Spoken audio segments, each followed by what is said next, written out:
Hello and welcome. Today we're doing part 2 of our AEW review. Hey, I'm a poet and I was previously unaware of the fact. Yeah, when I made a pun, no one laughed. Yeah. We weren't recording them. Yeah.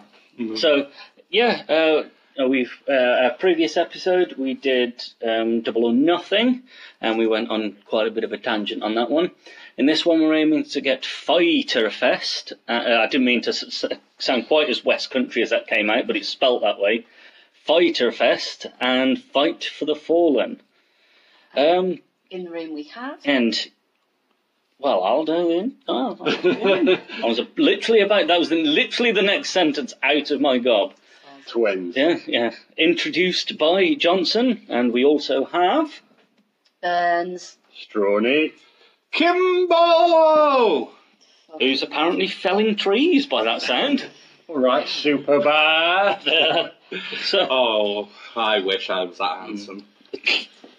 So first off is we're doing Fyter Fest, named, and it has been confirmed, after the infamous Fyre Fest. Yeah. A little bit of a piss take there. The abortion that was. A little bit of a piss take. It's even spelt that way to make sure everyone knows. The logo's the same. Yeah, logo's a lot the of same. The set dressing is And direct. on that, I've heard a bit of complaints on a couple of reviews I've watched, and they said, why are you taking the piss out of this? And it's like, well, it's a joke, and and B, it was a funny joke as well. Yeah. And so throughout the whole thing, they cut back to KO backstage, air quotes, panicking about all the stuff that's going wrong.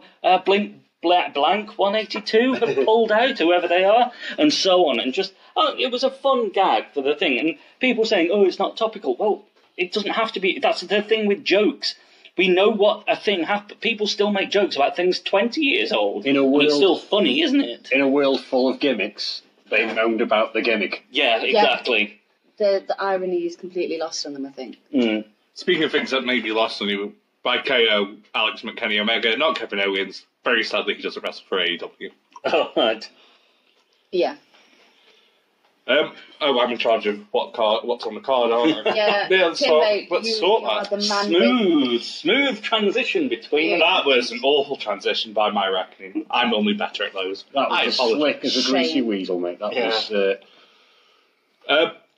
I've only put one note about this, so I'm pretty sure I need to try and remember who It's a triple threat tag match between Private Party, Best Friends, and somebody else. Wasn't it not Lords of Darkness? No, it wasn't them. That's the next Dark Order you're thinking of. Yeah. Spooky Perverts. Was it? Spooky Perverts. Spooky Perverts. It was another flippy team. Oh, it was the Luchadors then, wasn't it? Wasn't it Angelico and... No? Oh, Dude. God, we're off to I'm on it. Stars. Someone get Frank on it. Yeah, Frank. In the meantime... I was all behind the whole concept of Fyter Fest. The fact that they even introduced on the ramp, there was the tent that they had at Fyter Fest. There was the models. There was the little private pool at the side. The luxury pool. Yeah, the luxury pool. The luxury Was it Fyter Fest that was open air? Yeah. Or was that Fight for the Fallen? Fight for the Fallen was open there. Fyter Fest was inside because he had the very start. He says, Kenny Omega asked me to do anything in my power to get the ring inside. Mm-hmm. He said, well, did you do it? And he goes, bites into an apple. Oh, yeah, I have a point to make on those later, but I'll wait until the end. He's like, yeah, and he just cuts the ring being inside. I remember why I forgot about them now. It was so cold sense. Yeah, because it wasn't. There we go. It wasn't. Now it all makes sense. It wasn't a proper arena, if I remember. I know there was something about this one. It was a gaming convention. Yeah, that was it. It was at a con. That was it. It wasn't a strict AEW standard event. They've taken over the year before. NJPW did it. Yeah. AEW replaced them this year to do it. That's another reason why there's such bad blood at the moment. Yeah. I imagine so. It's not exactly my place to say. And there was, and they all had the gaming gimmick coming out in different gaming outfits. more so to the point where the CEO of CEO wrestled. Yeah. And that's something we'll get onto later. First fight of the pre-show, though, it was a triple threat tag. I was correct. It did feature the Best Friends and Private Party. Again, correct. And also SoCal Uncensored. Sadly, was incorrect. Less sad, it's SoCal Uncensored. It was... But wasn't it SoCal without Chris Daniels? Yes, because Chris Daniels is later on the card. Also, very sadly. If you've listened to part 1, which I'm assuming you have if you're listening to part 2, if you've clicked on part 2... it's well established that we're not massive fans of SoCal Uncensored. So, my only notes on this was, good match, stop staring at me when you say SCU. That is literally the only notes. I don't think there was much else to say. Best Friends won, because they are the best. The Best Friends, yeah. They are the best. They're great. All hail Sexy Chucky T and Trent Beretta. I don't understand why... Sexy Chucky me. I don't understand why Trent has a question mark after his name, though. He needs to explain that. Trent? Yeah. Trent? Trent? It feels a bit... I'm Ron Burgundy. Oh... It does, though. Yeah, it does. Who changed the prompt card? Everyone knows he just reads what he sees. But yeah, it was great. Private Party got a chance to show off what they can do. They're very flippy. I like the flips. Aerial. I like the word flip, okay? And they also have the most infectious fucking theme song. Oh, it's so good! He gets so pissed off because he sat there like, I'm going to fucking have this in my head all fucking day now. Whoa, whoa, whoa, I was in the cellar at work this morning. I was on the go. This is a private. I was like, oh, for fuck's. Can I drink some wine clean? Just like get this out of my head. I don't think that would do anything to you at this stage. I Yeah, probably wouldn't. damage yourself irreparably. I'd be worried about the line cleaner on you. Yeah, Best Friends and Private Party were a good clash of styles. Best Friends were a lot more grapple orientated, ground based defense, and then Private Party, as we said, are more aerial, flippy. They're very flippy. They like the flips. They're like aerodynamic. Aerial now. And SoCal Uncensored existed. Yeah, it was more enjoyable for me without the presence of Captain it's Douchebag. Better than with Daniels. However, it's still there's still a thing, and they're kind of in a catch-22. Without Daniels, they just look a little bit rudderless. And with Daniels, I can't stand them. So, yeah. I think the problem is if they were going to just have them as a two-piece tag team and they actually pushed properly on the two that are not Daniels, then they wouldn't feel rudderless. But the way that they build and use SCU is driven by the fact that they're going to just basically surround and push Daniels. Yeah.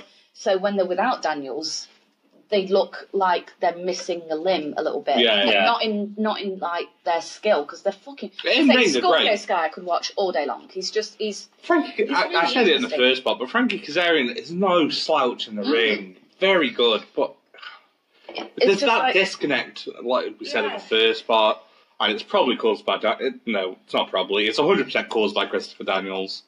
I just connected with the other teams a lot more. I think as well, it's almost judgmental, which is desperately shocking for us. I know, but you can't help you can't help but judge SCU because we don't like Daniels. Yeah. And so even when he's out of the picture, you just kind of sit there with your arms folded, going, "No, don't want to watch SCU," regardless of the fact that SCU is better without Daniels, and we're giving them to us without Daniels, but we refuse to engage because we know that Daniels will be there at some point. I just don't like the name. SCU works for the chant, SCU works for the theme.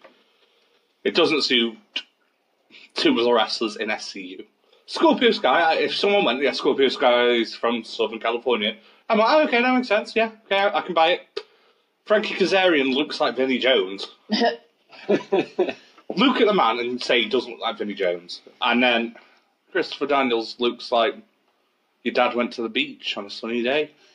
It got jacked. Who got jacked? Wow, you are too white to pull off a phrase like he got jacked. Thank you. Other thing I really like that guy with the orange hair in Private Party. I like his hair.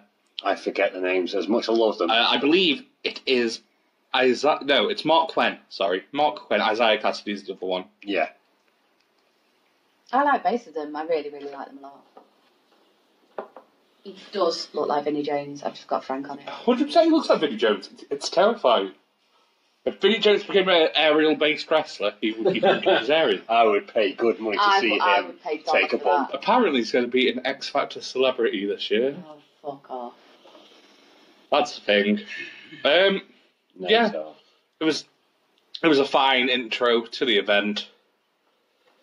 Anyone else got anything else to add before I move on? No, it was alright. I really like Private Party, and I really like Best Friends. It was a great debut for Private Party. Yeah, yeah. I'd say it was. Yeah, I agree. I think the crowd really got behind Private Party as well, which was quite good. After that, we had a lot of promos.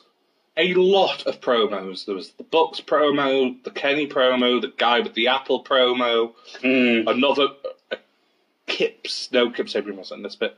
And someone else had a promo, and the Librarians had a promo, and they were all shit apart from the Kenny Omega Bucks one. I don't like the arena guy. I know he's not trained for that, but if he's not trained for it, why is he doing it? And whoever the other promo was, I completely... Oh, the Librarians promo was the Librarians promo. Fuck the Librarians. Yeah, well, whatever. The Librarians You're just grumpy because you like them and we don't. What is the worst gimmick ever, and why is it Librarians? What is the worst gimmick ever, and why is it your face? That's not a gimmick. That's a God-given gift. Speaking of Librarians... Oh, God, I'd take the receipt. I'd get the receipt, mate. Speaking of God. Speaking of the Librarians... Let's move on, I'm moving! We move on to Ali, who is one of my favourite female wrestlers, against Leva Bates. Yeah. She's a great wrestler, but I get confused with Britt Baker when you can't... Unless you got, like, an entrance, very similar looking to me. Like... One has brown hair, one has blonde hair. How are they similar looking? Facially, very similar. Are you saying they all look alike? Women, yeah, they all look alike. Yeah, I'm that level of guy, yeah. Really. No, I get... For me, they look very similar. Like, I remember the Librarians promo I didn't like now. It was the one where Leva Bates was talking like, yeah, be quiet, we're in a library, and Peter Avalon shouted everything she said after the fact. Yeah, he was being the Paul Heyman to her. But it kind of defeats the point. If you're in a library, why are you shouting? He was hiding in the tent. It's almost as if it's a joke. I mean, yeah, it is a joke, but it's a poorly done joke. If you can't see, flipping the rest of them off. One for you, one for a lot of you. Yeah, one for you and one for the rest of you collectively. It didn't make Ali look good. The match didn't make either of them look good. No. Ali won eventually, but it went too long. Apparently it was only 8 minutes. It felt like a very long 8 minutes. Like the first match... That's what your missus said. The first match was 14 minutes and did not feel like 14 minutes. This felt more like 14 minutes and it was only 8. Well, yeah. Surely we have something better for Ali to do than fight Leva Bates. I know she eventually does other things than fight Leva Bates. Nice little casual thumb to himself there from Johnson. She's got better things to do. Me. I don't know if you picked up on the Ali gimmick in the match. So they're kind of trying to carry over her TNA gimmick, which was she is partly possessed by a demon. Oh, fucking hell. Hence why I've seen that before. Hence why she just randomly starts screaming, "I'm Ali!" at random intervals. That felt a bit like mental disorder Tourette's to me. Yeah. So maybe they're not pushing that, but they mentioned an inner demon multiple times on commentary with the shitty British guy. Can we do something else than an inner demon thing? We've seen it with Matt Hardy, we've seen it with Finn Balor. Seen it with the Fiend, technically. I've seen it done better as well. I think that's the problem. You've got a demon gimmick going on better in WWE right now. Let's not touch inner demons. Yeah. Whilst the Fiend is still a thing. When the Fiend falls off, Do it or then. gets fucked up by, Vince. Vince is having no part in the Fiend, apparently. He is give 100% control to Bray. Bray is allowed Paul Heyman to have input. Interesting. See, now, But Paul Heyman books him, Bray writes all the scripts. Interesting. I like it, because the Vince puppet made an appearance on Raw last night as well. Such good shit. I was going to say, there's no way the Vince Such Good Shit puppet gets used with Vince's consent. Yeah. Oh, the Vince Such Good Shit puppet had money fed to him. Nice. Wow. So, Ali. Yeah, it was a poor job all around. Waste of Ali. I have the librarians. barely any recollection of that particular fixture. It just didn't stand out for me. Yeah. I think, though, and this might be kind of skipping to the end a little bit, but Fyter Fest of the Fall for me was the weakest of the four. No, next one's the weakest of the four. No, Fyter Fest was because they also had a couple of technical issues. The sound quality wasn't that great. Right, it was the intro music and a lot of the other stuff they hadn't balanced out correctly, so they had a few too many. It did very much off-screen feel issues, like not off-screen issues, but you know what I mean. Technical. It felt like it was part of another thing, not a standalone thing. Exactly. It felt like it was there to support the convention. Yeah, but I understand. I'm just judging it on wrestling, and from a just wrestling standpoint, I think it's stronger than Fight for the Fallen, which we will get to. I was going to say, could the whole sound and technical issues be like another part of the gimmick with it being Fyter Fest? Unfortunately, I didn't think about that. That's a point. Is it one of those things like it's planned? Yeah, because Double or Nothing had no issues, and everyone since has had no issues. There was an issue with Pyro All Out, which we will talk about. Yes. Yeah, and everybody has been talking about that. That's been a massive issue, and we will come to that though at a later point. Part 3. We'll move on from Ali and leave her because not really an awful lot. I don't want didn't Ali pick up the win with that one? Yeah. I did say that earlier in case you missed it. Ali did win. It took too long. She should have won in like 3 minutes. It should have been like just a squash. It should have been a squash. Yeah. It's not the first time. It's not the only time AEW has elongated what should have been a quick-paced match into a long slugfest. One more fight on the pre-show, however. CEO of CEO, Alex Jabali, against Michael Nakazawa. I love Michael Nakazawa. I did not get on board with this fight. No, I was about to say with this one, they rammed too many of his gimmicks into one fight. He had the oil thing, and he also had the thong that he pulled out, and he also had one gimmick per match is fine, but don't try and cram all your gimmicks into one thing, because it just sort of looks like, remember, I can do this. Oh, remember, I can do this. Remember me, please, please. You know, I don't think that's why they got used that way.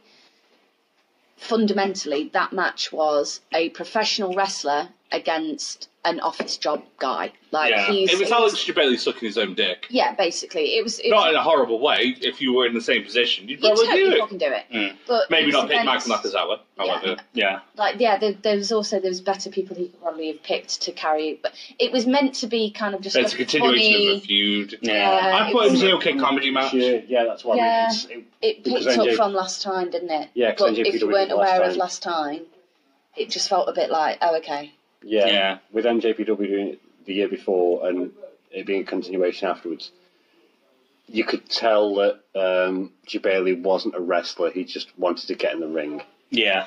It was all beginner stuff he was doing. And fair enough, he carried it pretty pulled well. It off, but it screamed like it's an ego stroke. He had the ability to do it, so you wanting to live the dream. So you're doing it. Power to you. If I was in that position, I'd do the exact same thing. I'd do it all day long, yeah. Like any of us wouldn't. If you had to be in a ring and it was thrown at you, you'd fucking do it. Take it. I mean, you literally have. Yeah, I literally have. He has taken it from a wrestler, yeah. Yes, I have. Spears are not fun. He was offered ring time and took it. Yeah. The only Is it? I'm going to mention it now. Should they have potentially swapped the tag match in this so it was the other way around? So we opened with this as kind of a, haha, this is funny thing, and I'd say yeah. I would have gone. The CEO. The CEO opening his own thing on Fyter Fest to take the pit. It's bait. It is that. Yeah. It continues the joke and goes, "Oh look, oh what we're doing, oh," and it felt like a refresher joke where it got put like. By the way, this is a funny thing. This is a gimmicky thing. Yeah. Whereas if you'd started it on the first pre-show, everyone would have the tone and it sets the tone. And everyone goes, "Oh right." Then you have a half decent tag multi, and then you go into the main show. Yeah, because putting it afterwards does seem a bit like sort of remember what this is about. Yeah, we can't forget. You keep slamming it. We get the odd little promos, but sticking this in, it's a bit. But it served its purpose because it was a continuation from the exact same setup they did the year before, but as I say, like on a standalone basis. Yeah, if you weren't privy to that, for me, I didn't see what they did last year, so I don't know how much of it was incredibly hilarious because it was a direct reference. Yeah, I'm watching it as a single entity, and for me, it felt a bit forced. Yeah, and I didn't find it funny and. I thought the phone thing was funny, and the fact we saw the oil was okay, like because it was on. I liked the throwing him on the buttons because the guy was like, "It's like being thrown on Lego, and everybody in the world knows that the worst thing to step on is Lego." And he's like, "Yeah, no, that's fair. That was funny. I'll give it you. That's fine." It's a flip of what I said in part one. Like it's as much as like with the other stuff, you want to go back and watch it. With this, I was like, Yeah, I don't want to know where this. Yeah. I don't really give two hoots. It's a shame the tag match is on the pre-show because it's the only match of that pre-show that was any good. Yeah. I would skip the pre-show and be sad about missing the tag match.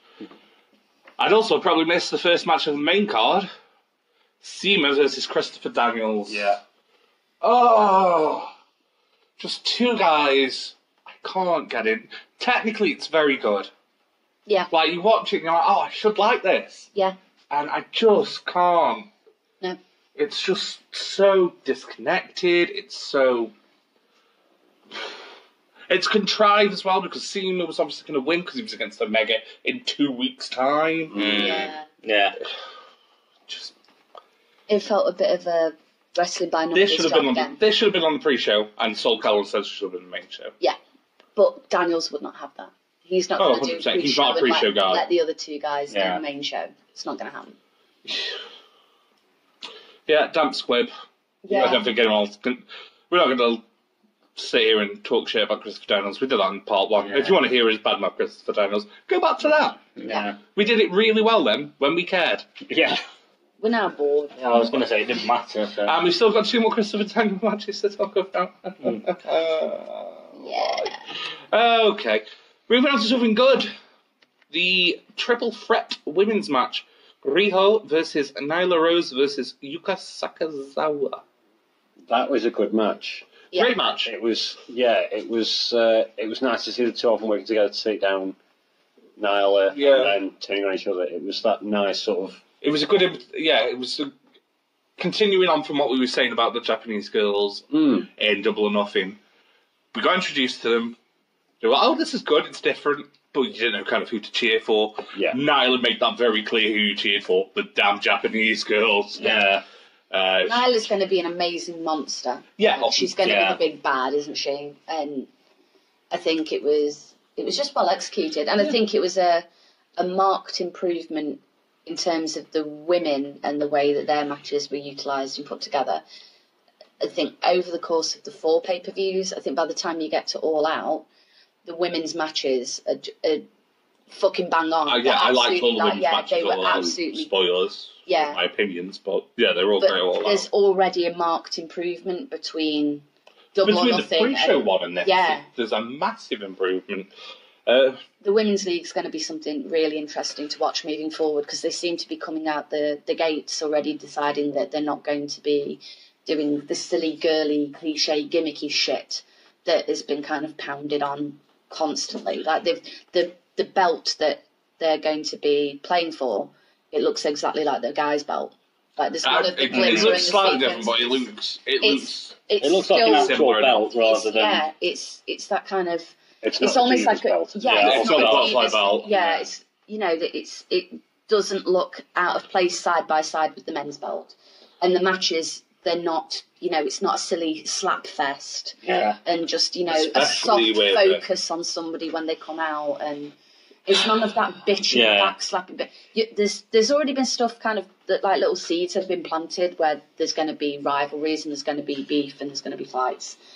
But none of it looks like it's going to turn into and again, slap. Like they've full on gone to like chin each other already. Yeah.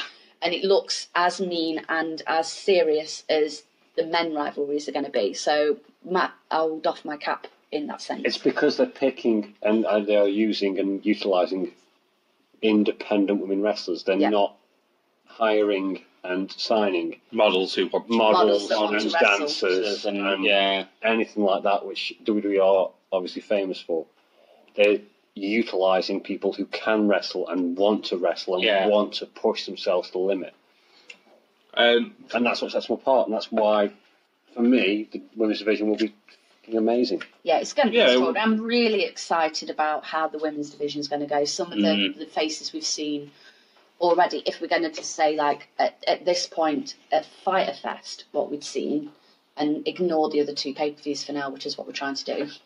Already at this point, I'm like, oh, actually, this is going to be fucking good. This is the first match that makes you sit up and go, oh yeah. Okay, I see what they're doing, Rio picked up the victory. There was a little bit of a kind of post-match altercation between Rio and Yuka, because Rio picked up the win. Nyla Rose flipped out and started beating on Rio. Yuka interfered to stop the beating. Tried to help Rio up. Rio kind of pushed her away. Maybe it'll build to something. They've not done anything with it so far. It was a bit of a throwaway thing, I think. Yeah. It might just be showing that Rio has kind of this darker, grumpy side, I guess. Kind of just comes across like a child throwing a strop, but that's probably because Rio is 98 pounds, I think they said she was. Yeah, she's tiny. Yeah, there's nothing to her. And it just made Yuka look really sad, and that broke my little tiny heart because Rio is really twee. Yeah, both her and Yuka are tiny. It's hard to make her look like she's, just being like a strong, independent woman that's defending herself. It just looks stroppy. Yeah, and Yuka's sad face is heartbreaking and makes me feel sad thinking about it. It looks like somebody's kicked a kitten in front Yeah, of her. it's real sad. But yeah, got all three wrestlers over. Really good match. Yeah. Moving swiftly on to another great match, actually. MJF versus Adam Page versus Jungle Boy versus Jimmy Havoc.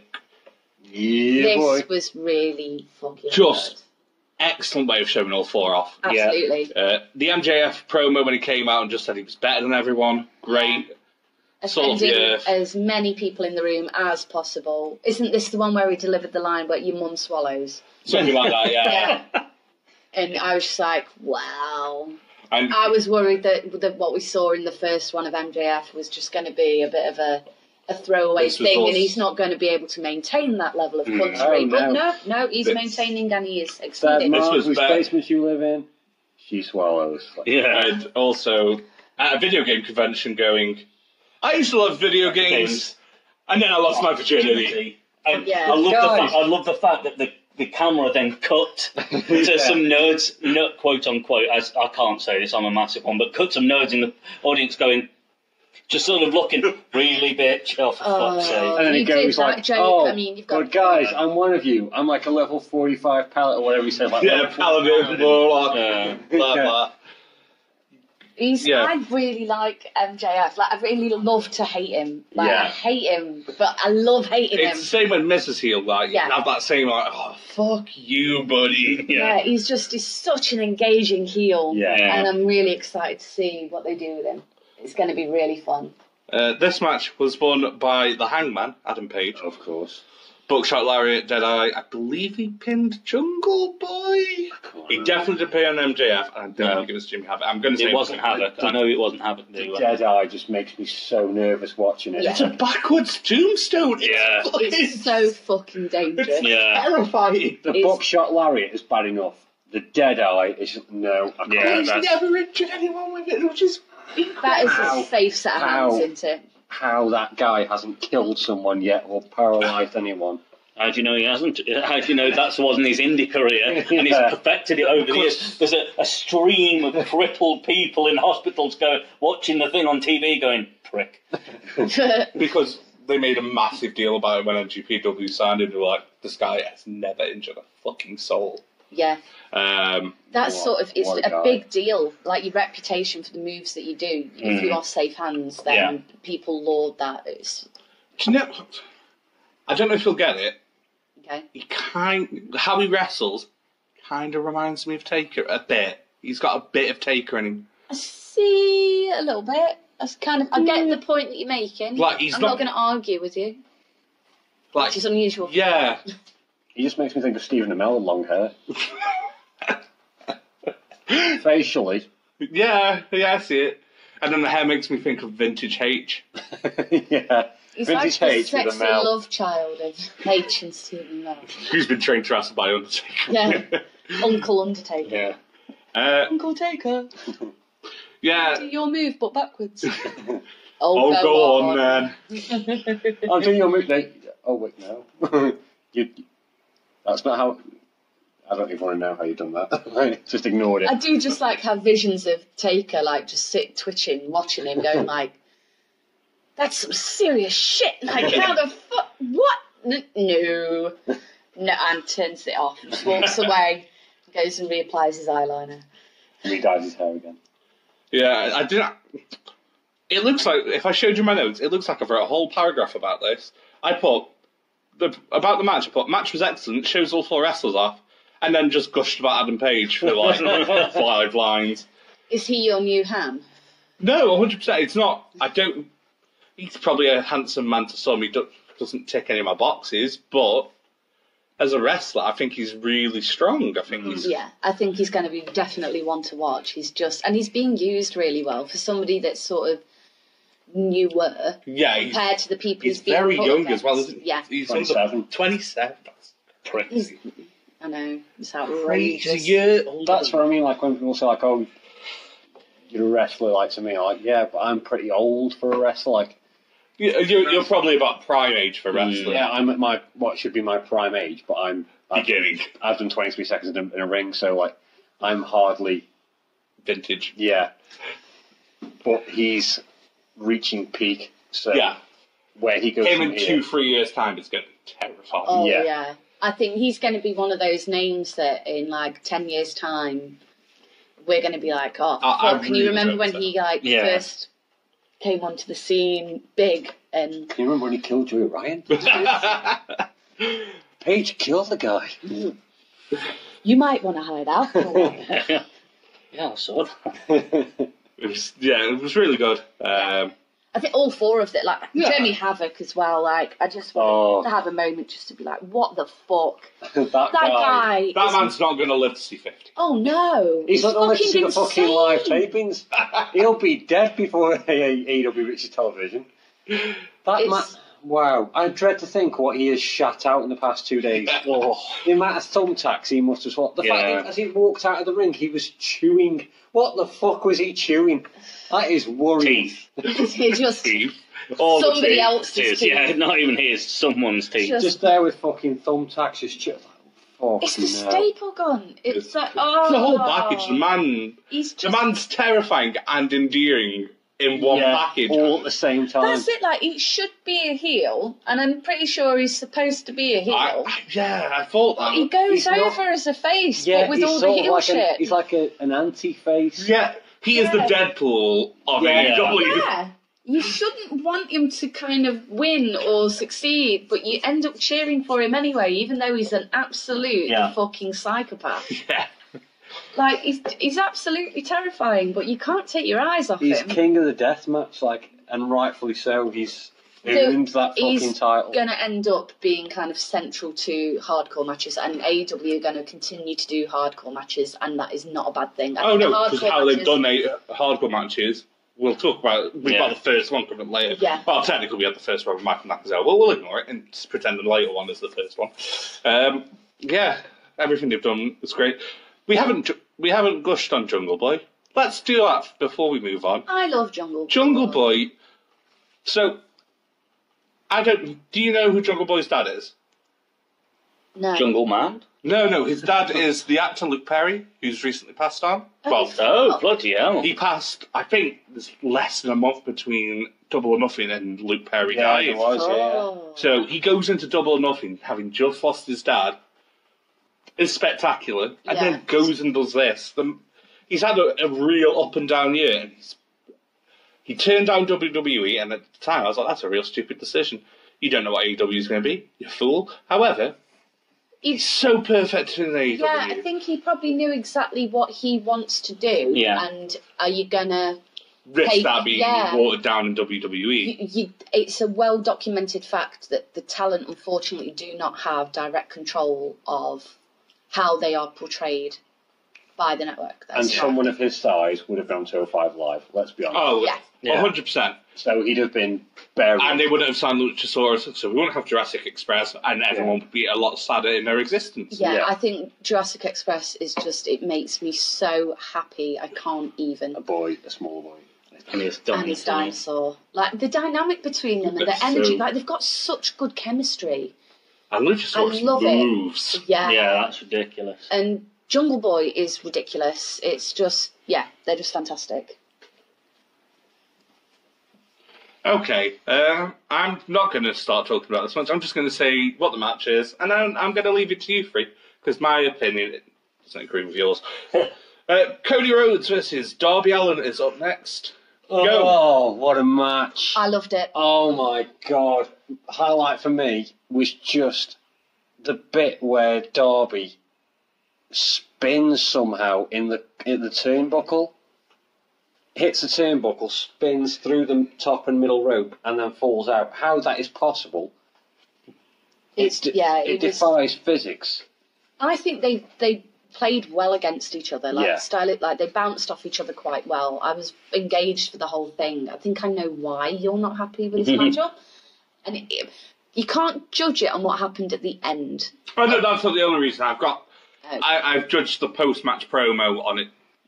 I'm going to call it a promo. Post-match angle, let's call it, on its own merits. Okay. But I have judged the match. You didn't rate the match? And you found it wanting. Yeah. It went too long for me. Okay. It took too long to get into it. Okay. And even by the end, I didn't quite get what Darby Allin was. Because the promo he cut pre-match makes him sound like he's going to be the heel. Cody's this babyface. He wants to end Cody. And then he comes out and he wrestles like a babyface. And Cody wrestles like a babyface. And I'm like, you've just cut a heel promo. Cody was the best heel in Japan. What the fuck is going on? The whole match made perfect sense. Cody at the time could only fight people with half the face painted. Oh my God. It's true.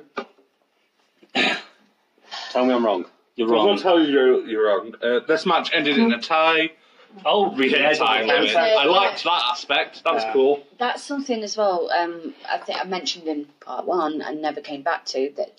The fact that they do the time limit matches is way more interesting because there was a match, and I don't know if it was on this one or it was one of the others, where he was literally about to get the pin. And then the time ran. It's this one. Yeah, it was this one. Yeah, he was literally about to get it, and then bang, the time goes, and it's like, you fuck. So, but you've had 20 minutes. Yeah, you've had 20 minutes. You could have. Yeah, you could have just run up, kicked him in the nuts, and squashed him. But no, you decided to dick about. A bit of pressure on it, and also takes the pressure off in some ways. Like in terms of the actual physicality and like the match itself at that time, the people in the ring they've got a time limit. They've got to try and get this done in this set time. And so that makes it more interesting because you can see them fighting against the clock constantly. But in terms of like pushing stories moving forward, you got to think very shortly, AEW is going to be doing televised shows on a weekly basis. Yeah.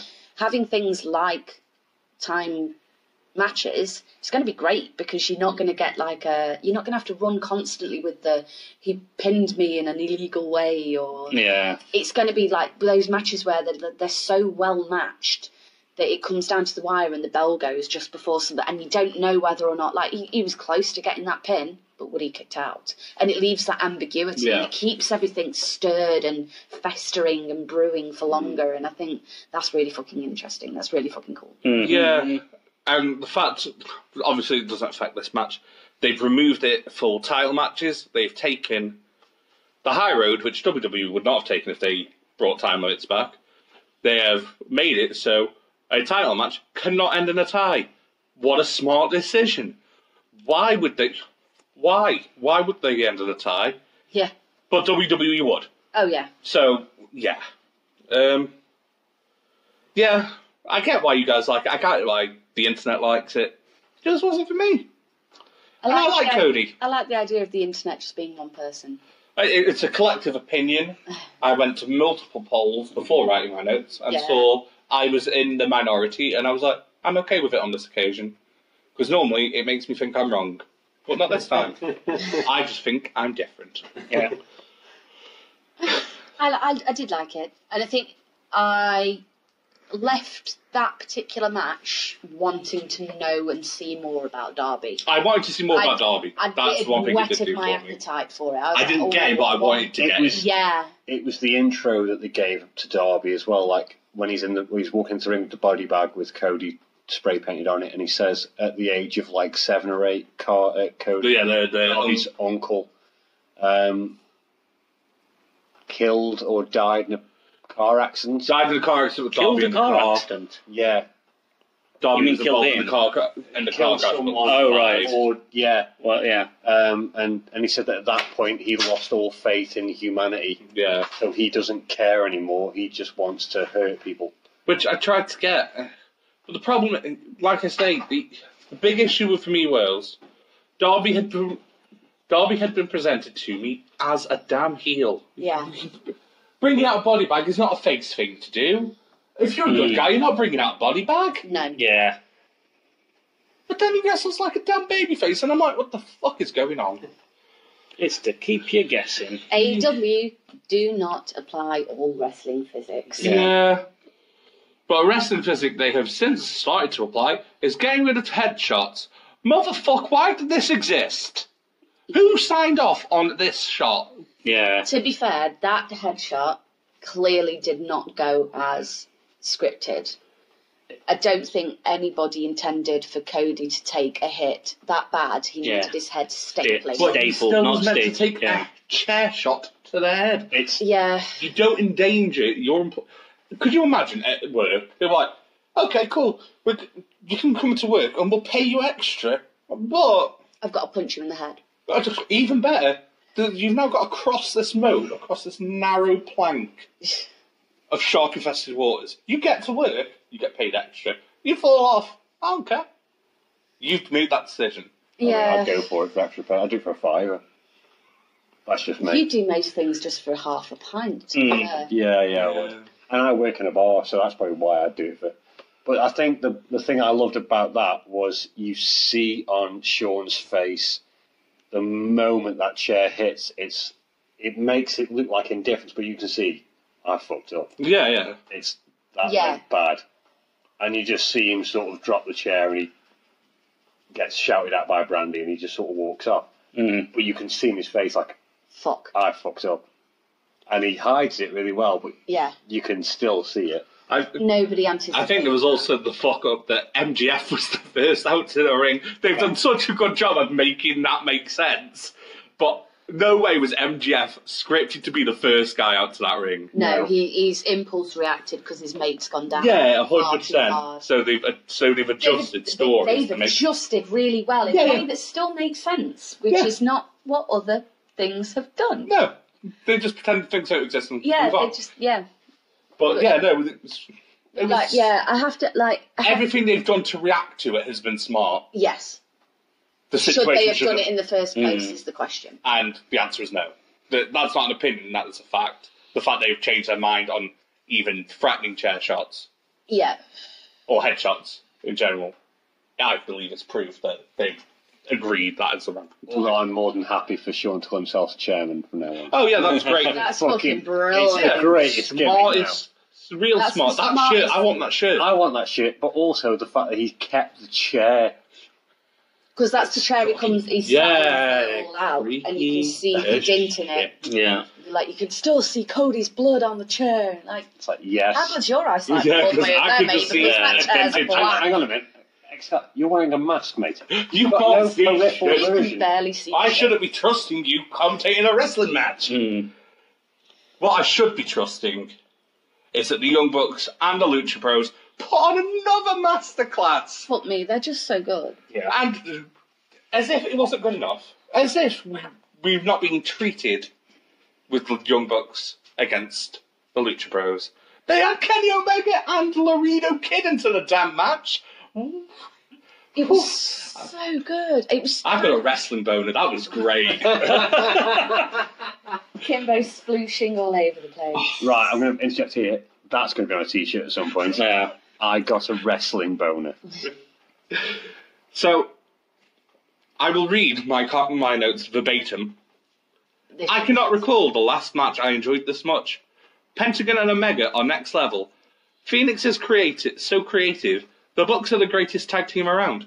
Laredo Kid was the weak link in the match. However, if that's your weak link, you're not doing too bad. The pace, the flips, the kicks, Kenny's weird bounce, the fucking Hadouken. Yes, the Hadouken. The taunt, the finish is exceptional. 75 stars. Out of one. It was just fucking from start to finish, absolutely fucking on fire. It was just incredible. I don't think I mentioned this on the first pay-per-view. That little taunt that the Lucha Bros do with the three fingers and the face. Zero. Yeah. Yes, so good. Let people talk in their own damn language because they don't do it in WWE. Oh no. And apart from when Asuka screams in Japanese, WWE kind of go, Asuka, don't do that, and she's like, Ayurana! Or during the pre-show where they are doing closed captions for the commentary, it comes up speaking in foreign. Oh Jesus! Yeah. It didn't, did it? It does. Yeah, if you watch a WWE pre-show and put the closed captions on, it comes up speaking in foreign. Not Spanish, not Japanese, not the language they're speaking. No, speaking in foreign. Speaking of foreign. That was another thing that popped up during Fyter Fest. Oh my god, we've broken Kimbo. I think about it. Oh, the real weird writing thing. The actual some writing popped up on the screen, but it's part of the people who actually, in terms of TV, it's called the box. It's where the producer and everyone and the stage man and everyone sort of sits and they fiddle with all the knobs and get all the different screens up and stuff. And it's prompt cues for them, but it popped up on the main screen. And at first, people are there going, "Oh, got to see with the sound and this," but then you think, "Hang on, this is meant to be taking the piss out of Fyter Fest." So it's like that's clever again. Yeah. To pop up some stuff that's not meant to be there to make it look like they fucked up, and it's not, because it hasn't happened before or since. So it must have been scheduled fuck up. Always purposeful. It's there perfectly just to pop up with sort of the prompts and it goes, numbers moving and sort of random words and so on. It's like, yeah, the no fear thing is just fucking amazing. I love it. It's so good. And the fact that the Young Bucks have subsequently taken that on and gone no balls. Yeah, yeah. And they translate it, so it's in the correct foreign. And it's just no balls in foreign. No balls in foreign. But that's on a later pay-per-view. But this one, it's nice seeing them be able to do what they want to. As I say, I will watch these 6 people wrestle a million times over and not get bored. Yeah. It's so engaging. Just great. And finally on this card, nice quick one this, liked it. Jon Moxley versus Joey Janela. But this wasn't part of the actual card, was it? It was unsanctioned. It said that was the final match. I mean, pay-per-view. Unsanctioned match. In a storyline. Storyline, yes, it was unsanctioned. However, it was announced in advance. Yeah, way in advance. Yeah, it was announced in advance, but they said that is the end of the Fyter Fest pay-per-view. The guy in the middle of the ring goes, and now the lights will go down, and when they come back up, we are having a non-sanctioned match, no holds barred, with Jon Moxley and Joey Janela, and then the lights go boom, and it's just pitch black, and the lights go boom, back on, and the crowd goes fucking ballistic. Because it's what we've been waiting for, really. For the whole, it's the highlight of the whole pay-per-view. Yeah. As good as the six-man tag match was. We were waiting for there was other little snippets of joy. Yeah. We'll call them snippets of joy. It was a little bit of a disappointing pay-per-view. It was saved by the end and the women's match. The tag match that opened the whole thing, sorry. And the Fatal 4. Okay, maybe it wasn't actually. Right, okay, so now on reflection, you're kind of not too unhappy with it. Yeah. I was never massively unhappy with it. First I praised it more than I thought it should. Then I've gone back and gone, it's really a bit worse. It's probably somewhere in the middle. But Janela Moxley. Fuck me. I think this one probably needs a bit absolute of... filth. We were so ready for Moxley at that point as well. We were just like chomping at the bit and sliding off our chairs. Like, we just wanted to see him. Yeah, because we'd had the talk with Jericho by this point. Yeah. Also, fuck me. And just broadly as well, the promos that have been cut for AEW are fucking incredible. There's not really 97% of them are great promo guys. Yeah. There's the exceptions. Librarians.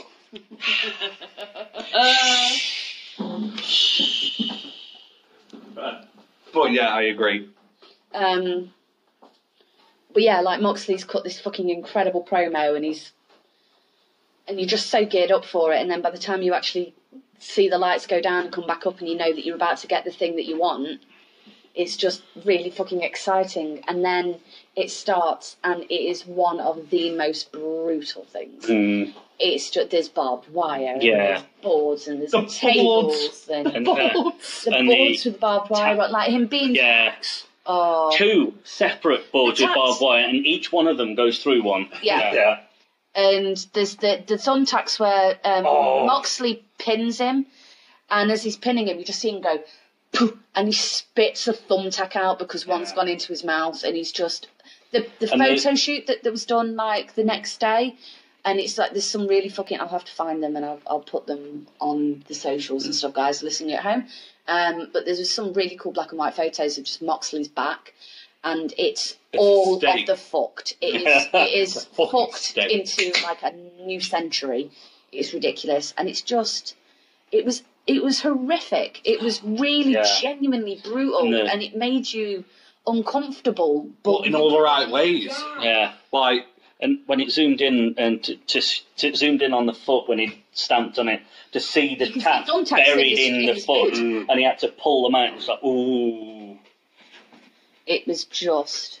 It was just perfect. And it's the fact that when he pulled the chair with barbed wire on, I think one of the comments went, there's blood on there. It's like, that's from when he put the chair under there. Barbed wire on. Yeah. In the first place, that's his own blood. Yeah, it's literally, if anyone hasn't seen this one, it's literally wrapped, so the chair's folded flat, and it's literally wrapped widthways around multiple times, round and round and round. It's literally almost like a layer of barbed wire. It looks like a torture device. It looks like a legit torture device. But Moxley's come out, guns blazing, saying, like, I'm not going to try and hurt you. I'm not going to try and destroy it. I'm going to hurt you. Yeah, I'm going to hurt you. I'm going to break you. Omega wants it, but he applies it to everyone. Yeah, he applies the same logic. Like the promo that he's cut for, which unfortunately couldn't come to pass because fuck MRSA. But the promo that he'd cut for Kenny Omega saying it won't be so funny when I break your fucking jaw.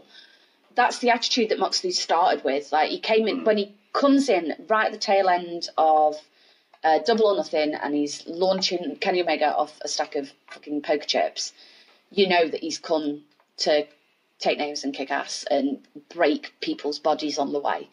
And so we got this kind of vibe off him that he's going to be mean and he's going to be bad and he's going to be fucked up and he's going to fucking break people. And then we had this unsanctioned match, and he went, "Oh shit! It's not just talk. You are going to fucking cripple people. You're going to try and kill people. You're going to try and hurt. You're going to hurt people." He's finally got the creative control that he wants, and he's able to do what he wants, how he wants to do it, when that he wants swagger he's got as he walks the ring. Yeah, and it's kind of the antithesis of the polar opposite of the Omega kind of bounce he does. Yeah. And how he's modified the DDT, the Dirty Deeds, has now become the Death Rider. And it makes way more sense. Yeah. It looks way more effective. The fucking height he gets on that, I would not want to be on the receiving end for Death Valley Rider. Absolutely. Is the Death Rider Valley Rider? Death Rider. You're thinking of Death Valley Driver. That's it. Death Rider is the the Death Rider is just... it's that height on a DDT, no thank you. It's unnerving. He's just... You know that he's safe hands. He's got a track record. No, you're in safe hands if he chooses them to be safe hands. Yeah. This is John Moxley we're talking about. If he wants to, he could fucking kill you. And build about him. I'm totally in love with the man. I'm just happy to see him happy and enjoying what he's doing again. Yeah. Because you can genuinely, it's palpable how passionate he is and how reinvigorated he is. He's come back and now he's getting to do exactly what he wants to do. It feels a bit like Punk in a way. He was very obviously disillusioned. Yeah. He did things smarter than Punk did at the end, I think, of the WWE run. And it wasn't all Punk's doing the way. No, I'm not saying it is, but I think Moxley's learned from the opportunity that Punk didn't have available to him. Yeah, and so he's not been reactive. He's been composed about it, and he's played the long game, and he's come out better for it. And the other scenario they've both got is they both have a partner who was still contracted for WWE. The part about Punk people don't talk about is AJ Lee. Yeah. AJ Lee loved wrestling. Yeah. And she loved wrestling for WWE. Mm-hmm. She had no issues with WWE. She just had the Punk-related issues. They were Punk's issues, they weren't hers. No. She was there at the start of the women's revolution, realistically. She's one of the catalysts for the whole damn thing. And now she'll be a wrestling footnote in the CM Punk story. Yeah, which is a shame because she deserves more than that. Way more. But that's unrelated to Fyter Fest. Let's do our star ratings and then move swiftly on to Fight for the Fallen. I think this deserves a 3.25. I'd go 4.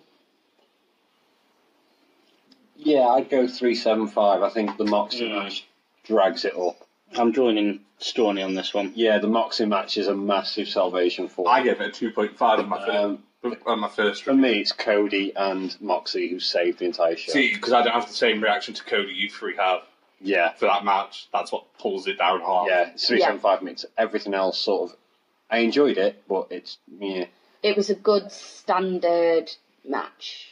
Well, a good standard show, yeah. Right, well, we'll move very swiftly on to Fight for the Fallen, the third WWE, fucking hell, AEW. How many years are you in? AEW pay-per-view. And we open with everyone's favourite, fuck the librarians. Fuck the librarians. Fuck the lot of yous. Again, going to read my notes verbatim. Fuck the librarians. It's not growing on me. It's not funny. It's not making me angry. It's just shit and childish and a waste of my time. Sunny Kiss, on the other hand, is very engaging. Oh, I love Sunny Kiss. I have one reservation.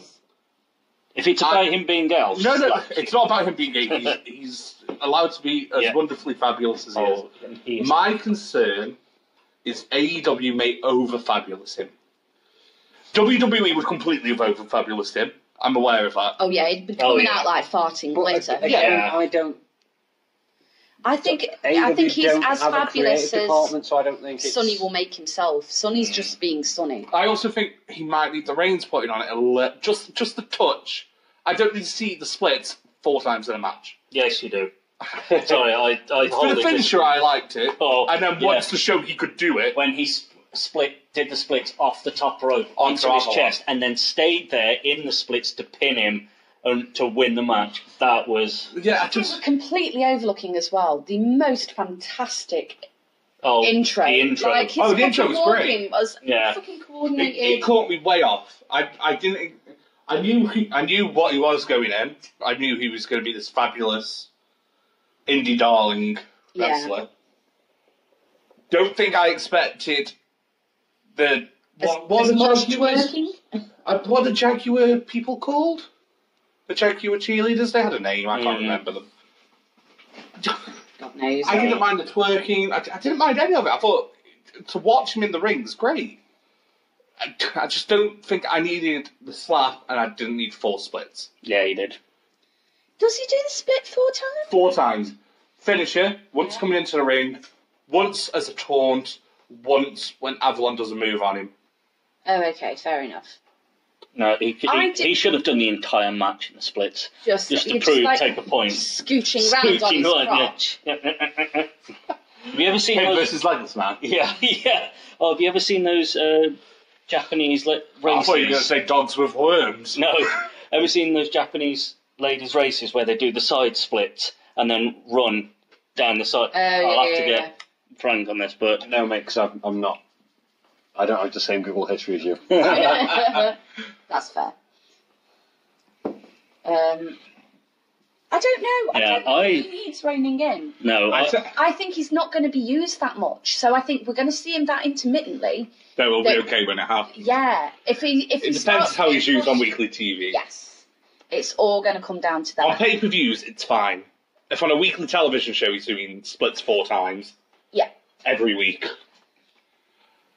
Also, he's not got a mid-card title yet, and realistically that's going to be his niche. He's not going to be a top of the card guy. No, he's going to be mid-card. And until they introduce a mid-card title, by the way, Frank has found a link to Japanese ladies splits racing. We will share it with you. You will I'm see not this. watching it. You will see this, and it's disturbing. It's special. But my point is, when you check this up, he could for me do that the whole match, and it'd still be great. Popping up only every so often just to climb up to go up the ropes. I didn't think he was a negative as a one-off. My concern is if it becomes a regular fixture. I'm so sorry. Straughan's just on the loudest part. We've gone back to... Remember when I said everyone's opinions are like arseholes and sadly Straughan has one? This is why I made that point. Yeah. Every episode we've recorded, I've farted at least once. I hate you. I absolutely hate you. This is why I don't drink a lot when we record. Because I end up farting. I don't recall you farting any other time you've drank heavily. No, he doesn't. He just gets away with it. He farts all the time. He's one of the most flatulent human beings I've ever met. That's because a diet of cheese and meat. Yeah. And beer, that's it. Not even... I wouldn't say meat. The processed crap that he hasn't seen an animal. The only animal it sees is him as he's eating it. Fair point. But yeah, I think that's enough on Sonny Kiss and Peter Avalon. I don't want to give Peter Avalon too much time. Despite Sonny Kiss. One thing I did love about the whole thing for this is the whole thing was a charity event. Yeah, I love that. And the amount of money they managed to raise for the cause is absolutely amazing. And the fact that it just goes to show the difference between the thing, because it's clear this is clearly done for the love of wrestling and sports entertainment. Yeah. Because they can do a pay-per-view and then hand over most of the money and hand over the money to someone else. And the fact that Kenny Omega chucked in 10 grand? Yeah. It was ridiculous. And they said at the end of the show, they said from day one, this is what we wanted to do. When we signed the contract, we were going to do a pay-per-view where we raise money for this exact cause. And it's wow. With who the owner is as well, it makes so much sense as well. But moving swiftly on, we have a brother. What do they call themselves? The brothers? Just brothers? The Brotherhood? Who? Cody and Dustin? Dustin and, yeah, it's the Brotherhood. Brotherhood. We have a Brotherhood promo. Cody was great. Dustin was overly intense and freaky. No, I loved it because that's him going like, I don't agree with these young bucks. Like, who do you think they are? That's him going like. It felt like these damn whippersnappers and their whips. Get off my lawn. That's what he's sort of going with, but in a kind of crazy fucking batshit way. And when they did the interview backstage with what's her name? Beautiful. That's her name now. Beautiful. Just wow. She's just so good. She gets a better response out of people than other individuals. I'm going to but it's No, you're not mentioning it as part of 3. I know what you're going to say. Stop it. What do you think I'm going to say? It's about MJF. Yeah, okay. That can wait. I'll accept this one. But it was Dustin like talking, when they're doing like the interview backstage beforehand, and like Cody's going, yeah, we've always wanted to do this, and we're going to donate the funds to charity, and it means such a lot, and blah blah blah. And then she turns to speak to Dustin, and Dustin's like, I'm going to power slam you so hard that your soul leaves your body, and you're looking at Cody's face, and he's just pissing himself. Yeah, he's so fighting the urge to just be like, pah, in his brother's face. And then Dustin turns to her and goes, Rah! And she just jumps out of her fucking skin. And it's just brilliant. And like Cody's got this like wry grin on his face because he's just like, brother man, you are fucking weird. And they just kind of shake and walk off, and it's beautiful. Like their chemistry is so good, and you can't buy that. You can't replicate that. It's as a promo, I liked the promo. Just maybe let Dustin speak less. Oh no, I liked it. I think he's not going to speak a lot, but when he does, it's going to be fucking like... Listen to him. And hasn't he now signed a 3-year deal? That man can't go 3 more years. No way. But what can go for 3 more years is a tiny Japanese lady called Big Kaiju. Oh, these segues are getting far more smooth. Thank you. Yeah, I don't like this. The alcoholism helps. So, my first note on this match is Japan is fucking crazy. Yes. Yes. So this was the debut of Bea Priestley as she teamed with Big Kaiju. She had a real name, but I can't remember it, and Big Kaiju just sounds cooler. We're not even going to get Frank on this. I don't care. Big Kaiju does it. That's fine. Her name is Big Kaiju. And they were against the face team of Riho and Dr. Britt Baker DMD. Very good match. I liked it. I loved it. I enjoyed it, and I think if you give it the context that it needs, these 2 pairs of women have never paired up with each other before. And can barely communicate. So it wasn't necessarily completely smooth. There's the one I know Johnson's got niggles with it. For me, there's the one major fuck up, and then the rest is fine. I know. Yeah, I know what you're on. But for this match, there was too much sort of misconnects and so on. There's too many issues. Well, isn't that an issue with the cameras? Because there's a lot of misconnects in all wrestling. Like people, they're intentional. Yeah. You can't connect fully or technically. Oh no, not hurt someone. But was this the one where she got absolutely stomped in the head and you could actually see she was wobbling for quite a while? You're like, yes. She went down and didn't get up for a few seconds and then came up and you're like, no, dude, she was knocked out. That was a fucking bad move. And that's why she went to the wrong corner. Yes, yeah, she was Big Kaiju stomped on her. Yeah. Big Kaiju stomped on her. Bea went to pin her. She kicked out of the pin, did a move, ran to Big Kaiju instead of to Rio. Yeah. But that's what I mean. It's stuff like that with a lot of stuff. That was a bit. That was dazed, wasn't it? Yeah, they caught their feet on the ropes and so on. There's a lot of missteps throughout the whole match. I mean, the match itself was entertaining. That was an outdoor one as well, though. Yeah. So I think, like, in terms of what you were saying, like camera angles and stuff, in an indoor venue where you've got everything kind of mapped out a bit more precisely, it's easier to hide, but when you're in a big outdoor venue, there's only so many places you can put the cameras for. Also, that it's a small gripe I have with AEW. It's really obvious in the most recent two pay-per-views. The gap between the ring and the crowd is possibly too small. WWE has a real big gap. Yeah. So they can pull items out from under the ring. There's plenty of space. You can fight out. The table got pulled out and and he had to move the barrier so he could pull the table. Yeah. And I suppose like there's a couple of matches as well where they go for a suit. Tope Suicida! And other moves from the ring outside and catch the legs, shins on the barrier, heads on the barrier. Yeah, there's. It serves a purpose to a degree because I think they're trying to make the crowd feel more part of the action. Yeah, they want to feel like. I think it just needs to be another foot. It's that whole thing again. It's finding a middle ground. They're still learning, I suppose. They're having that independent feel. No, it's that independent level, independent wrestling on a grand scale. If you look at the shows that we put on. Oh yeah, I understand that logic. You're a chair away from being on the ring. Yeah, I get that. But for safety, you also don't have people doing tope suicidas every 5 seconds. No, but we have hit a kid with the table. I mean, that's fine. Children deserve it. I shouldn't laugh at that, but that's really fucking funny. Yeah, that was a thing that happened once. Oops. The table fell over and hit a kid. The tag match was won by the face team of Dr. Britt Baker and Rio, I believe. I'm 75% sure. I'm getting a shake of the head, so I'm asking Frank to double check. No, it wasn't. It was. I thought Rio was undefeated moving into All Out.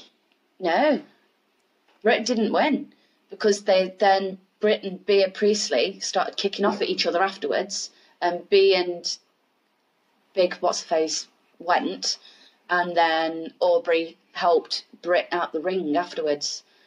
But it was Bea Priestley that won it. Well, her team that won it. I think that Rio is undefeated singularly. They've not included that tag match. No, you are right. And I also learned Big Kaiju's real name, Shoko Nakajima. This match also went quite a long time. I didn't realise it was that long. 15 minutes, 40 seconds. That is a while. But it didn't feel not at all. Overdrawn out. The pay-per-view for this one was only 45 minutes. Yeah. Yeah, the pre-show. Pre-show, sorry. Yeah, their buy-in. The buy-in was only 45 minutes. That is correct. Let's move very swiftly on to the main card. Whoop, whoop, whoop. Opening with a fabulous match between the heel team of MJF, Sammy Guevara, and Shawn Spears versus Darby Allin, Jimmy Havoc, and Joey Janela. What a way to kick off the show. You've got Shawn Spears and MJF who hate each other, despise, especially the chair incident. MJF wants to beat the shit out of Shawn Spears, and they are having to tag team together. It's such a dick move, but it's such a good move. And then you add Sammy Guevara, who just fucking hates everyone, and as they all came out to the ring when he's just fucking chilling on the top rope with his feet up. Yeah, loved it. It's full ego, and it's the most dysfunctional yet functional team ever. Where Darby F, Jimmy Havoc, and Joey Janela, on paper, you would go, yeah, they're a functional team that's not full functional in the brain. Yeah. They're not all firing they've not all got a full deck of cards, have they? They've probably got one brain cell left. Yeah. That is before All Out. So God help them. But yeah, really good match. I loved it. The victory was picked up by the heel team of MJF, Sammy Guevara, and Shawn Spears. Surprisingly, I wouldn't have called that. I mean, the commentary got it over. It was a big shock as well. Yes. One note I will add: the commentary on this pay-per-view was the worst it has ever been. AEW's it was decent at Double or Nothing, not spectacular. Yeah, improved for Fyter Fest. Double or Nothing was a face on his walk it together. Yeah, like I said, it was decent. Yeah, and I gave it the credit it deserved. It wasn't good. Yeah, it was a good starting block though. But even JR's like, you're going to have to give this time. Yeah. I was like, I'm all for it. And I gave them time. I gave them the second pay-per-view, which was much improved because they got rid of Alex Marquez. Then they brought him back. Him and JR fell out Because literally, every time JR says something, Alex Marquez says the same thing, but with different words. I'm like, make a different point, you irrelevant sack of shit. He does like a good paraphrase, doesn't he? Excalibur's exceptional all the time. I love Excalibur. Excalibur and Golden JR. Boy, though. Golden Boy. Yeah. Golden Boy. Golden Boy, I said it earlier. Perfectly. Just the a three happy of little them trio. together. You've got the knowledge, you've got the enthusiasm, and you've got Tope Suicida, which is the most important part. But, in my opinion, the most important part of this pay-per-view happened next. Brandy Rhodes entered the ring. Yeah, she did. To face off against Ali in a singles match, where Awesome Kong came out to support Brandy Rhodes. Yeah. Not like Brandy needed the moral support. She didn't insert herself physically in the match whatsoever. She did not touch Ali one finger, not one finger. Off toe or boot. It wouldn't be a finger though with Awesome Kong, would it? Her fingers are the size of my fist. I mean, I have large fingers, so I cannot comment. However... But yours is still smaller than Awesome Kong. Well, yeah, I wouldn't trust myself to win a wrestling match against a woman. Jesus Christ. She could literally throw a punch near me and the wind from it would knock me out. I'm not going to say... That's true of any human. That is, yeah. That's true of... I could knock you out. Yeah, it's true of a blustery day. I could have gushed a wind and I broke a bone. I'm amazed you don't knock yourself out with your own flatulence. I mean, I've come close. On a serious note, I didn't like this match. I love Brandy. I will watch Brandy every day. However, it was a waste of Ali. It was a bad wrestling match. And it was all done for the Awesome Kong Kong angle at the end, which was kind of... No, I'll give you that. When you had the two Kongs sort of facing off at the end and sort of doing that sort of, we're going to have it at some point. Yeah. It did feel very much like, that's why this happened. Oh, brilliant. So it sort of devalued the match at the end when you sort of going, that wasn't too bad. And then these two pop up and you're like, And it went 11 minutes. Brandy Rhodes, like Goldberg, does not need to be in an 11-minute long match. No. She's powerful. She can be around the ring for 11 minutes by all means, but no. Spear, get fucked up, get pinned, go. Yeah. All day long. I don't really remember the match, I'm not even going to lie. I didn't find it memorable at all. I mean, exactly. But, Brandy Rhodes. Brandy Rhodes is a shining light in the piece of shit which comes next. And I can't believe I'm saying this. It's got a boy and his dinosaur, Jungle Boy and Luchasaurus. Yeah. And Hannah Cut and Jack Evans. And the Dark Order. Spooky perverts. In the triple threat tag match. I don't know how you guys feel about the Dark Order. My comments are as such. Dark Order is like a muzzled dog. Promos are great. In the ring, I just don't care. Every part of the match they were not in is great. The Dark Order were not. Yeah, for me, it's just a bit weird. I like the blackouts. I like the promos. I think that's really... It's a bit of a rip-off from The Fiend now. The Fiend does it better, but I understand what they're going for. The Minions, I like. I think the Minions could be do better. Yeah, they've been doing it longer. But The Fiend does it better. The Minions could be done a lot better. Yeah. I don't want some poor bunch of gimpy guys being sat on and slapped about a bit. It's just a bit weird. I feel a bit uncomfortable watching it. Like I say, I don't mind it as a promo thing because they don't get touched. They just swarm. Yeah, the creepers like when they come out, when they get sat. Well, when Evil Uno sits on one of them and that makes a thrown out of them. Yeah, it's just a bit dodge. Just. I mean, I'm not one to kink shame, but it's weird. And they're not. You look so genuinely uncomfortable right now. And Evil Uno's not a good wrestler. That kind of. Like, if I wanted to watch that shit, I'd go on, Pornhub or something. I don't want to watch it on... YouPornplex. The YouPornplex. Shout out, Joey.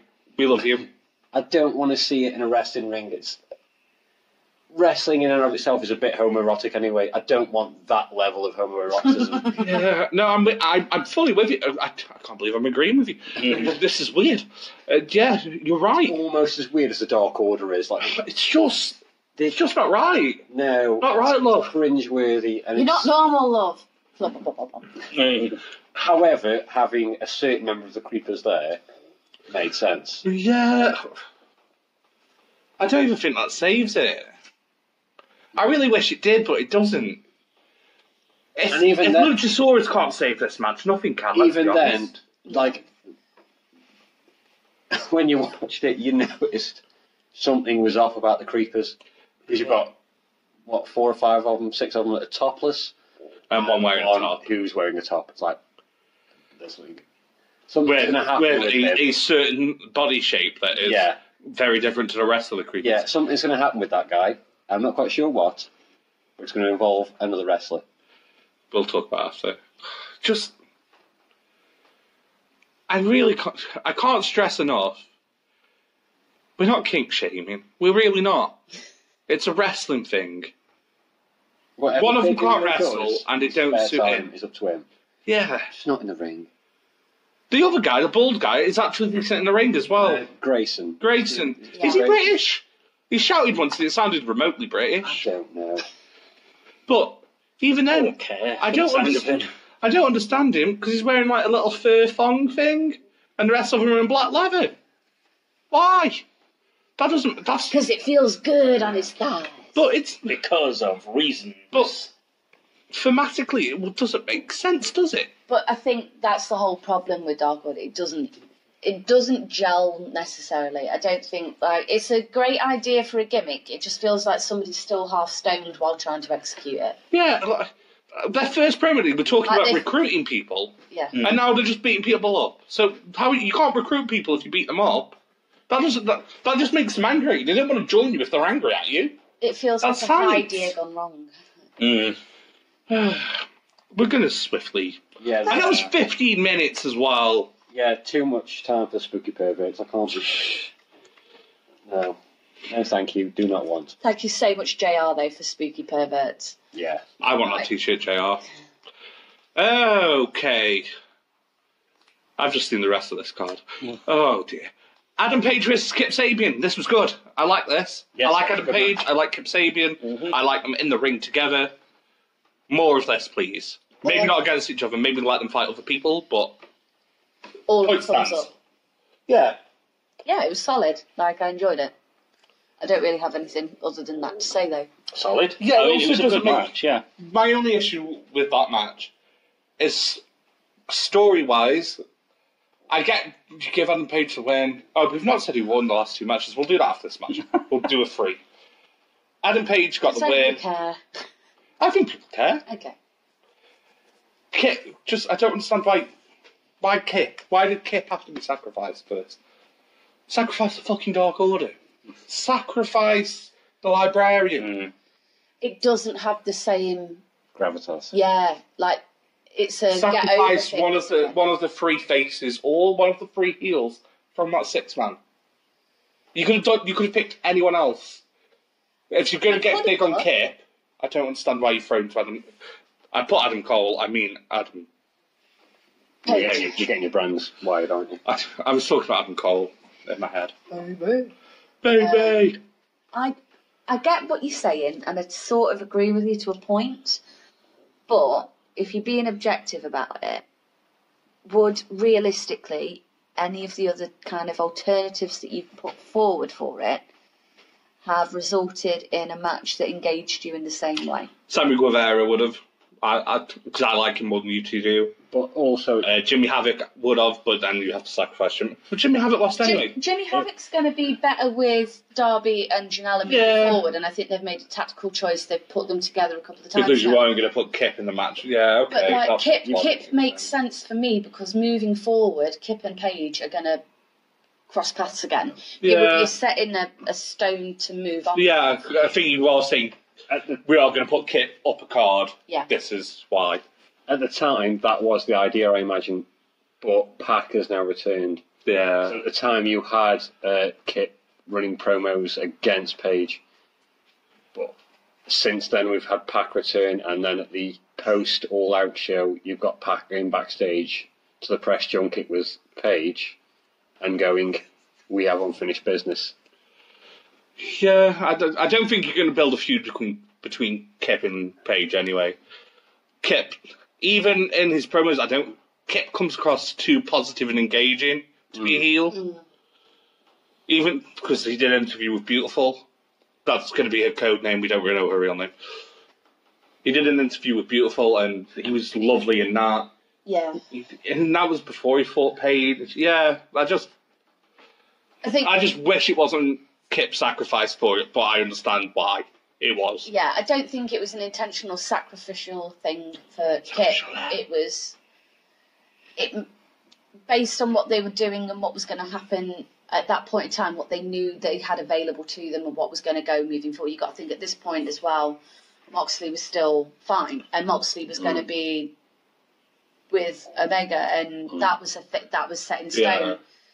And it's only retrospectively looking back that Kip possibly could have wasn't necessarily the most intelligent choice, but still, even then, you're not going to get Pac to do it.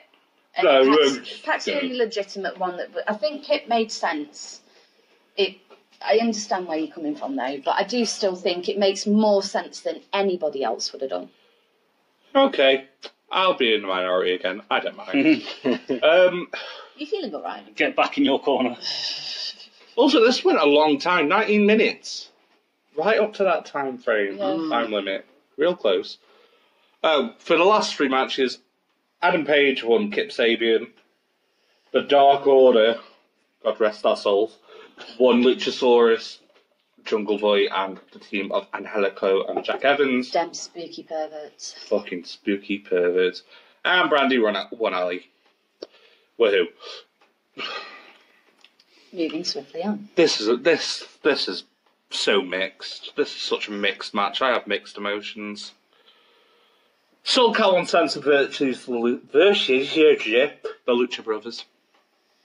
You see, the problem is you've got a team that I could not get more behind if I physically tried. Yeah, and then you've got SoCal Uncensored. Yeah. And they stared at me again when they said SCU, stop it. Just stop it. Don't look directly into the camera when you do it. Ignore it. Anywhere They else. ignore wrestling physics. Yeah. You never look directly down the camera. Yeah. Yeah, it is a bit weird. You don't talk directly down the camera.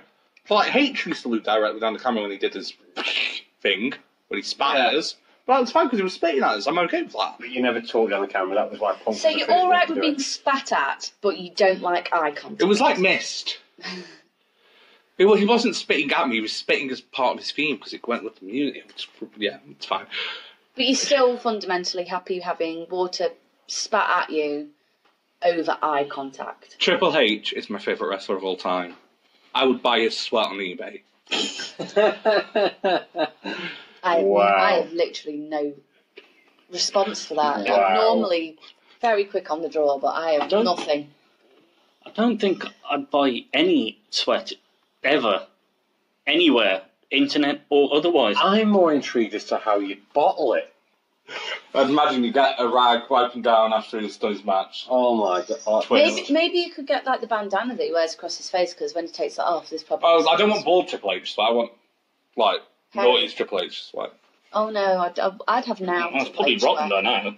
Well, I obviously can't buy it anymore. Yeah. But once upon a time... Oh, that's made me feel sick. Anyway. So this match technically was very good. I wanted to like it. I didn't. I'm going to blame Christopher Daniels. Single-handedly. Was he a part of the match? No, he was just at ringside. But he still wore his stupid Freddie Mercury jacket and brought the stupid microphone with no fucking bass because he's ripping off Queen. And Queen have nothing to do with Soul Cal. I don't get the Queen thing. Like, have I missed some Are they even British? No. From California. I was going to say, because you could either be British or from Pakistan, and then neither. No, they're from Southern California. Yeah. And it's a random thing. Like I said to you the other day, didn't I, Straughan? Like, if you were going to do a music sort of rip-off thing as a theme, and for it to work, why not go with, like, Beastie Boys? Yeah. That would they could get away with a Beastie Boys vibe. I do not get the Queen thing. They couldn't pull off a Beastie Boys vibe. They're three bald men. They could pull that off more than they can pull. They could pull that off more. Yeah. It would make more. The kind of the pumped up thing and the chanting and all that is that kind of hip hop. Yeah. But they're never going to be a fucking Wu-Tang, are they? So you've got to go sort of in that genre in a way that sort of matches the kind of pop that they're trying to get. You'd go Beastie Boys. But where the fucking Queen things come from, I have no idea. And only he does it. The other two have the jackets. Yeah. Sometimes. Occasionally he may wear the jacket, depending on how they feel. But it makes no sense. Like, I don't understand why they're in the tag match. I don't understand why they picked those against the Lucha Bros. I would have taken any other tag team. Yeah. Any other tag team. I'd have grabbed random individuals and forced them into a tag team rather than... Okay, that I'm a line. I think I may prefer them to the Dark Order because they're at least good in the ring. Yeah, I suppose there is that. But surely there was another tag team that they didn't use on this show they could have used. What knows? Or we could have used Pentagon and... Both those gentlemen are single wrestlers. The Lucha Bros both won titles on their own. Yeah. Put them into singles matches, show us they have that variety. Yeah. Because the Young Bucks aren't going to be ever entering singles competitions because they need each other like leeches. They're a symbiotic relationship. Leeches aren't symbiotes. But they need us. Well, they need a source. Yeah, I suppose. They leech off each other. Okay. It's like a cycle. You mean synergy rather than... Yeah. I don't like you correcting my English. You spiralled into like just this pit of fucked up metaphor and simile that didn't work. Yeah, you're okay saying that. You're well educated. And I'm not. No, me. Oh yeah, you. I was gonna say. That's why I take it from you two, not him. Yeah. The one of us. The one from Neck End. Yeah. The one from Neck End who's a published writer. My name's Shaw, my name's on things. Just saying. What my name will never be on is Kenny Omega versus Cena. No, again. This is why I don't like Fight for the Fallen. We've taken Kenny Omega, we've given him a win, great stuff. We put him in a really long match against Cena, who just beat Christopher Daniels, and I didn't care about that, and I don't care about him here. I don't engage with Cena. I find him really hard to connect with. Yeah. I'm just not that bothered. Yeah. Yeah. I don't really have... I can't really even explain why. And which makes me feel really guilty, because it makes me just sound like I've gone, nope, and then walked off. And I haven't. Like, I actively have tried to engage. I've watched 3 of his matches. And I just kind of go... Still can't get it. I don't think it was a bad match. No, it's fine. It goes a little long. A little bit. And Kenny Omega's just... He's always really fun to watch. I love the bounce. I love the V-trigger. I love the Fallen Angel. One-winged angel. Christopher Daniels was the Fallen Angel. I'm sorry, Kenny. I will never confuse you with that man again. Shame. The underhook suplex. This is completely unrelated. I only just learned in my head why a fisherman suplex is called a fisherman suplex. Because you hook the leg. So you're fishing, you're hooking. I was like, it was like 20 years of watching wrestling finally came. Just like, dong. It was wonderful. And I'm the retard in the room. I never called you a retard, I called you uneducated. There's a difference. I just confirmed his statement is yes, that's true. He is the retard in the room. He is a fucktard, yeah. I had the Battle Royale.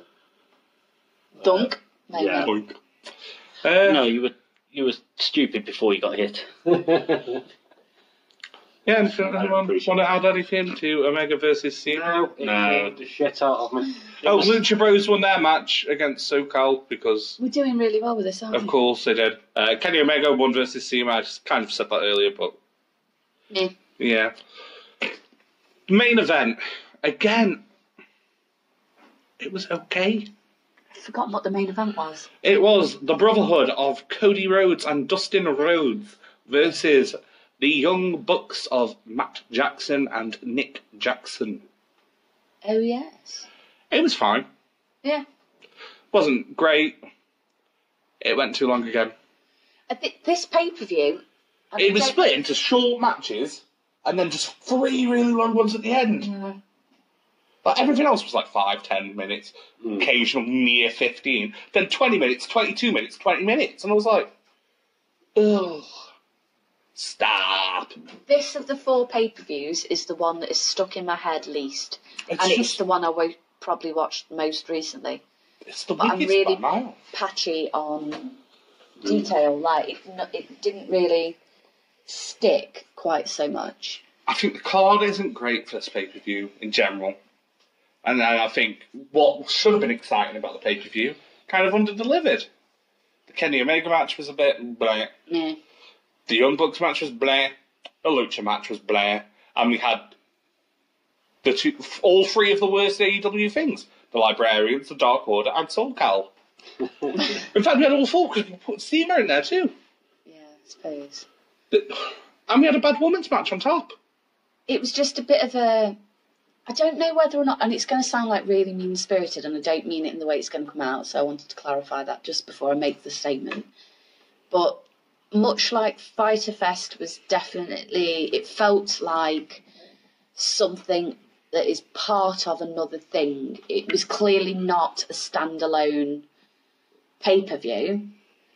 For me, Fight for the Fallen felt like a charity match. Yeah, it felt like a charity show. It was an exhibition show. Yeah. The equivalent thereof for wrestling. Like, it's not a... It wasn't their core. I think when you compare it to...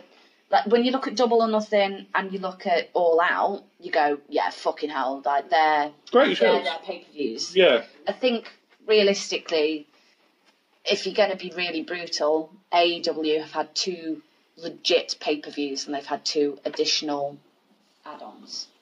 Because I think Fyter Fest is definitely part of that convention and you can feel it.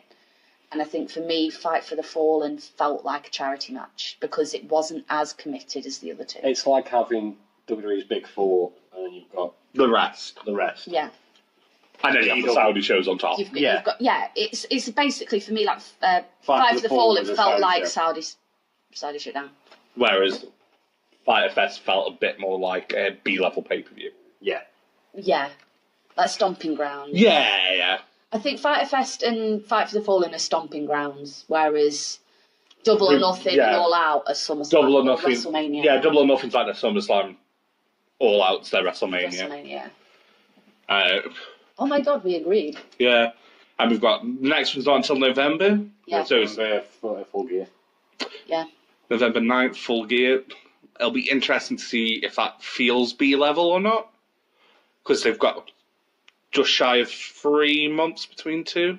It's just over 2 months, really, isn't it? But we'll have a month. And a month of TV in there. Yeah. So it'll be interesting. They'll have some more kind of things, kind of more structured, I think, because I think... I feel like an A- pay-per-view. So kind of like Clash of Champions or Hell in a Cell, kind of those the one better Bs. Yeah. And more as a roster will be unveiled, I think, because Cody's tweeted saying we've only revealed 40% of the roster. So by... Are they having a WWE size roster? Because that makes no sense. Who knows? No, it sort of does if they're going to televise. But they're only doing one show, WWE do 2. But WWE do 4, technically, don't they? Oh, 5. But I suppose, like, if you've got a decent-sized roster, you can rotate through everybody and give them all a fair crack at the whip. I don't think we're going to get...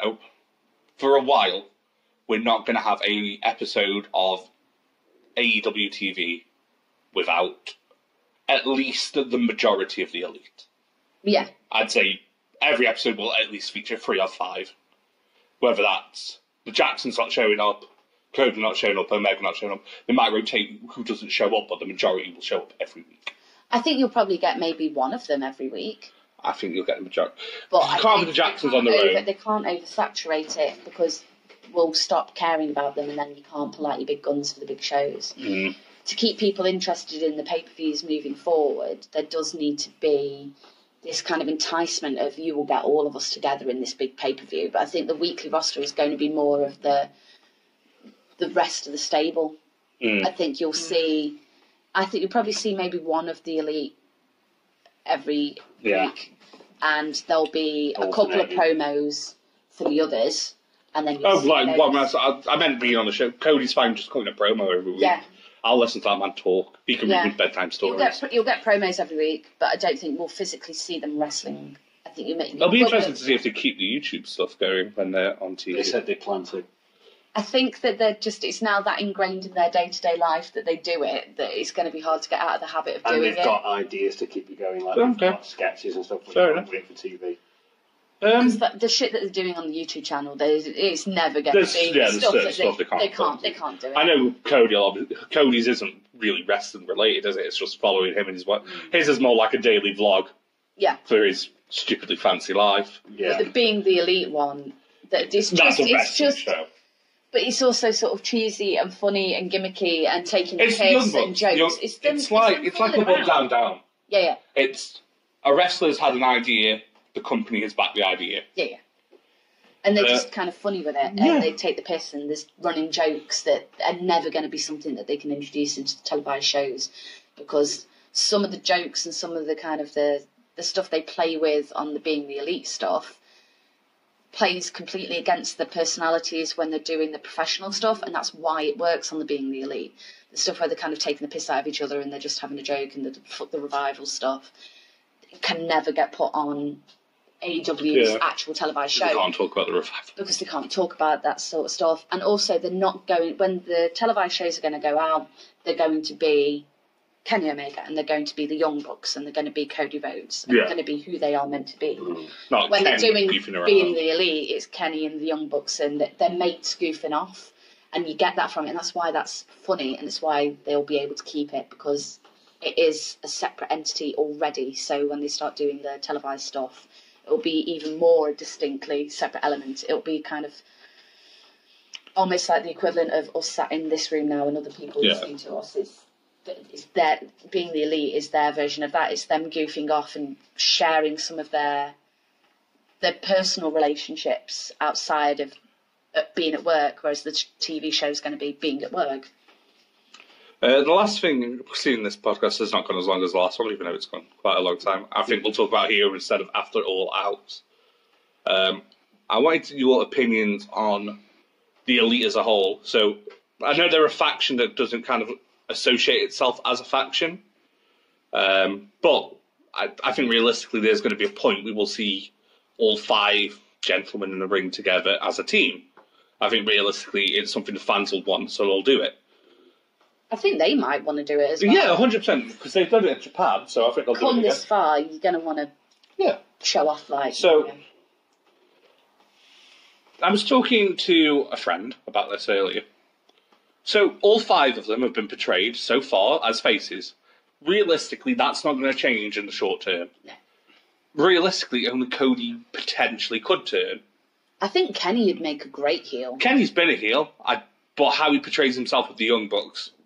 Even on pay-per-views, he's too much of like Kenny the goofball now, I think. I think there'll have to be some time before you could turn him. Yeah. Whereas Cody, I think you could flip a switch, he's fine. Yeah. The issue I have is you've got the 5 of them as faces, but Cody as a face surrounds himself with heels. So Brandy's been a heel since she's been an All Elite. Best mates at MJF, big heel.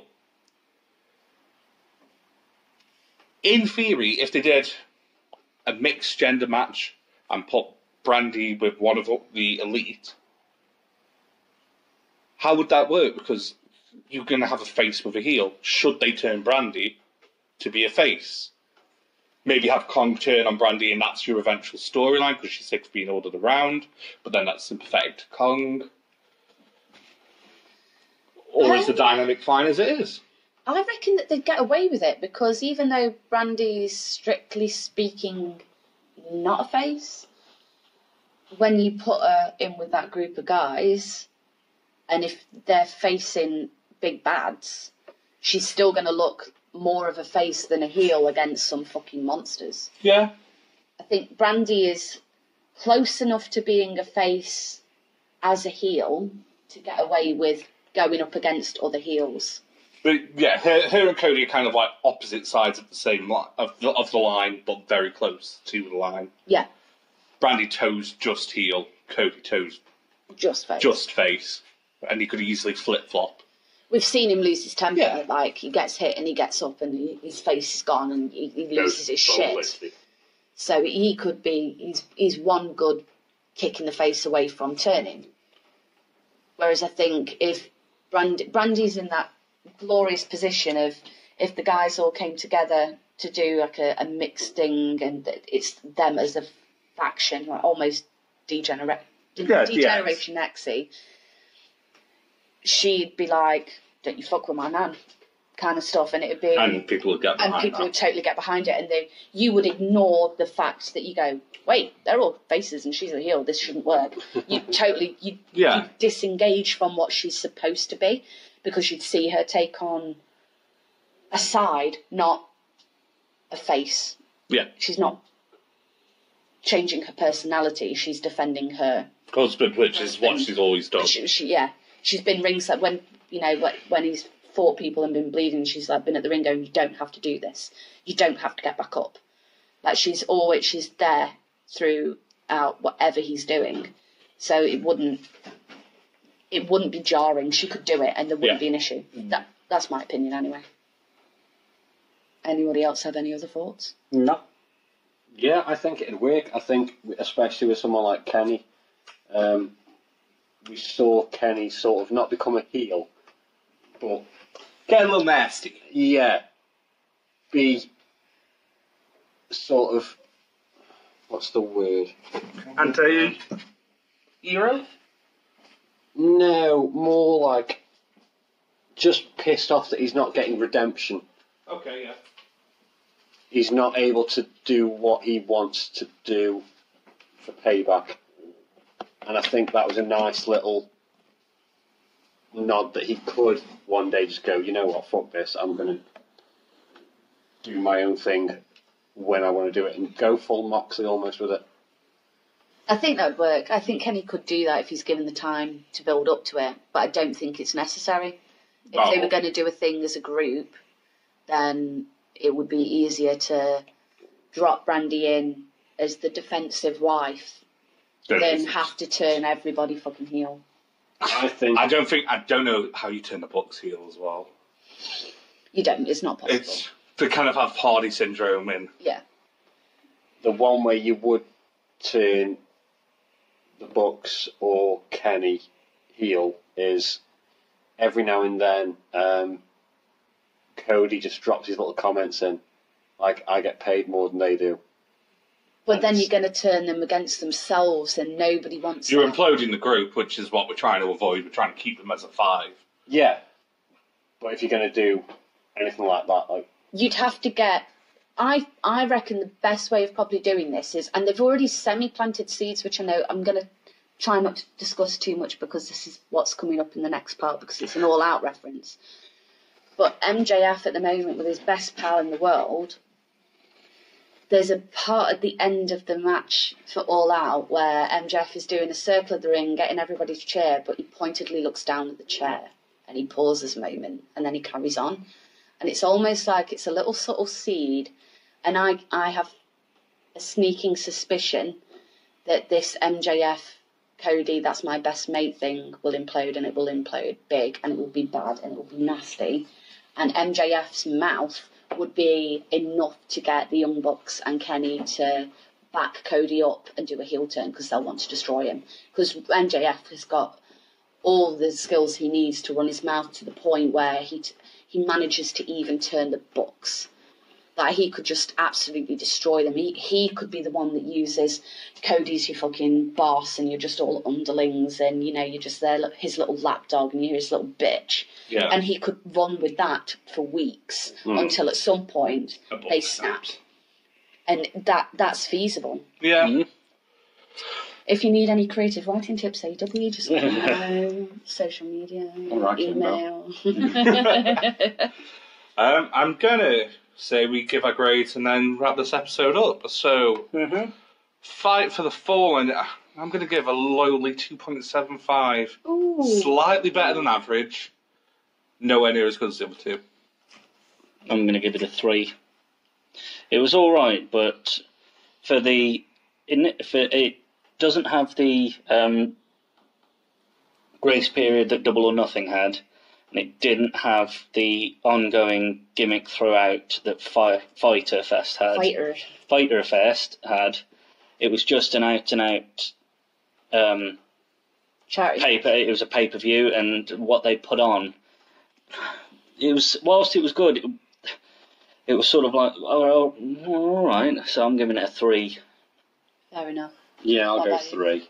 I was going to give it a 3.25, but not quite there with it.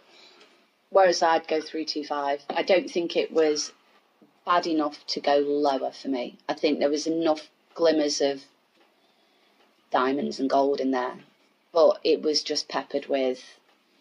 The overall feeling for me was this was a charity match, and they weren't as committed to it as they were for their big 2. It was definitely a stomping ground. I'm going to give it a 3.25 if I go Fyter Fest 3.25. That was my debate. Yeah, that's henceforth lower mark. Yeah, same. Wow. Okay, so that's wrapped up part 2. So we've done 3 out of the 4 so far. So catch us next time for the All In. All Out. All Out. Oh yeah, shake it all about. The concluding chapter. The concluding chapter. The trilogy. And as usual, you can find us on various social media. Do contact us on email at trainpopculture@gmail.com. Facebook, Instagram, Tumblr and Reddit, all is TrainPopCulture. And for our Twitter handle, it's culture_train. So, by all means, tune in to the next episode. So, Skål! Prost! Slàinte. Beer!